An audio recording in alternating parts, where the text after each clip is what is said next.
Welcome to our channel Parvati's kitchen and blogs. వీడియోలోకి వెళ్ళే ముందు ఎవరైనా నా ఛానల్ని సబ్స్క్రైబ్ చేసుకొని వాళ్ళు ఉంటే తప్పకుండా సబ్స్క్రైబ్ చేసుకోండి. ఇక లేట్ చేయకుండా వీడియోలోకి వెళ్ళిపోదాం. ఈరోజు నేను కుష్కా బిర్యానీని ఎలా చేయాలో చూపించబోతున్నాను. ప్లెయిన్ బిర్యానీ అంటారు కదా, అది అన్నమాట. ఇది నాన్ వెజ్ కర్రీస్లోకి, అలాగే షేర్వాలోకి, రైతాస్లోకి చాలా బాగుంటుందన్నమాట. దీనిని చేసుకోవడం చాలా ఈజీ, అలాగే చాలా టేస్టీగా కూడా ఉంటుంది. ఇక లేట్ చేయకుండా ఎలా చేయాలో చూసేద్దాం. ఇక్కడ నేను 2 గ్లాసుల వరకు బాస్మతి రైస్ని తీసేసుకున్నాను. మీరు కావాలనుకుంటే నార్మల్ రైస్ అయినా తీసేసుకోవచ్చు. తీసేసుకొని వీటిని ఒక 2-3 టైమ్స్ అలా నీట్గా వాష్ చేసేసి ఇలా వాటర్ వేసేసి నానబెట్టి పెట్టేసుకోవాలన్నమాట. ఒక అరగంట వరకు నానితే సరిపోతుంది, బాస్మతి రైస్ కాబట్టి. తర్వాత వీటన్నింటినీ వేయించుకొని మిక్సీకి వేసుకోవాలి. టొమాటో ముక్కలు, ఆనియన్ ముక్కలు, అలాగే పచ్చిమిర్చి, వెల్లుల్లి, అల్లం అన్నమాట. ఇవి కొన్ని పోపులో వేసుకోవాలి, కొన్నేమో ఇలా వేయించి మిక్సీకి వేసుకోవాలి. ఇక్కడ చూడండి, ఈ సైజులో ఒకటేమో ఇలా వేసేసాను మిక్సీకి వేయడం కోసం, ఒకటేమో పోపుకి అనమాట. ఇక్కడ చూడండి, మనము ఎందులో రైస్ చేయాలి అనుకుంటామో అదే కడాయిలోకి వేసి నేను వేయించుకుంటున్నాను. ఇక్కడ అదే కడాయి తీసేసుకొని అందులోకి ఆయిల్ వేసేసి ముందుగా ఇక్కడ ఉల్లిపాయ ముక్కలు వేసేసుకుంటున్నాను. వేసేసుకొని ఇవి కొంచెం వేగాలి, వేగాలన్నమాట. ఇలా వేయించుకొని మిక్సీకి వేసుకొని పేస్ట్ ఇలా కుష్కా చేసుకుంటే టేస్ట్ చాలా బాగుంటుందన్నమాట. కొందరు పోపులోనే వేసుకొని చేసుకుంటూ ఉంటాం కదా మనము, అలా కాకుండా ఇలా కొంచెం పేస్ట్ అలా పోపులో కొన్ని వేసుకుంటే చాలా బాగుంటుందన్నమాట. ఆనియన్ కొంచెం వేగిన తర్వాత మిగతావన్నీ వేసేసుకోవాలన్నమాట. టొమాటో ముక్కలు, పచ్చిమిర్చి, అలా పచ్చిమిర్చి ఒక 3-4 తీసుకోండి, ఎలాగో మళ్ళీ కారం వేస్తాం కదా.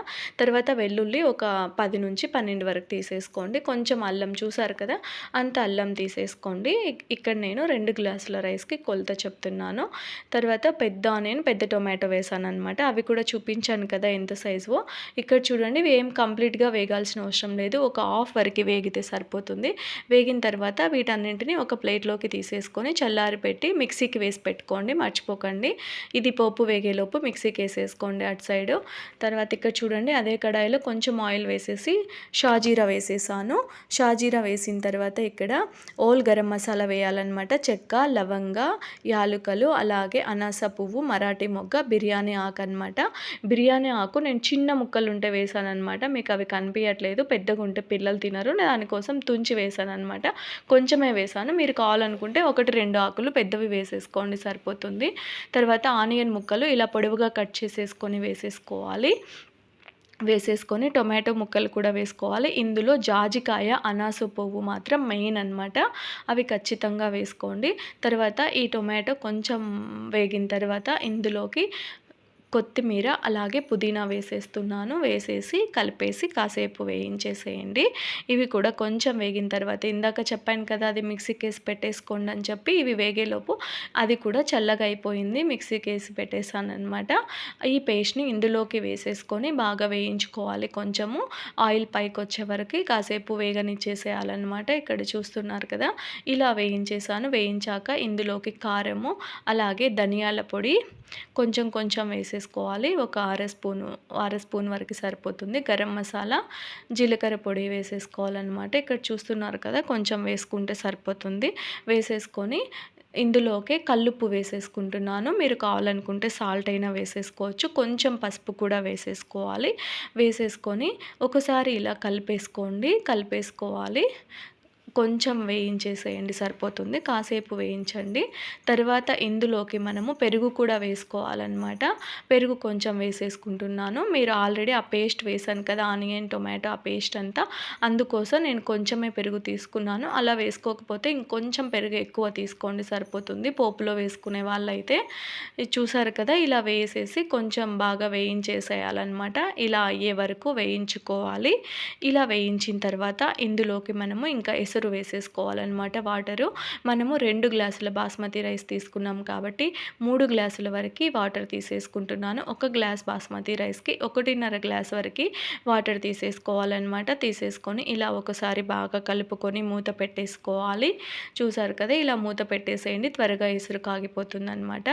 ఇక్కడ చూడండి, ఎసరు బాగా కాగిపోయింది. ఇలా ఎసరు మరిగేటప్పుడు ఇందులోకి రైస్ కూడా వేసేసుకోవాలి. నానబెట్టి పెట్టుకున్నాం కదా ఇందాక, ఆ రైస్ని ఇందులోకి వేసుకోవాలి. నేనైతే స్ట్రైనర్‌లో వేసేసాను ఇందాకనే.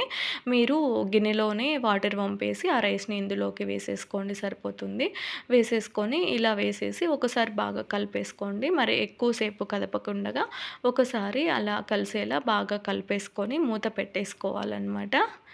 మూత పెట్టేసి కాసేపు మీడియం ఫ్లేమ్‌లో పెట్టేసుకోండి సరిపోతుంది.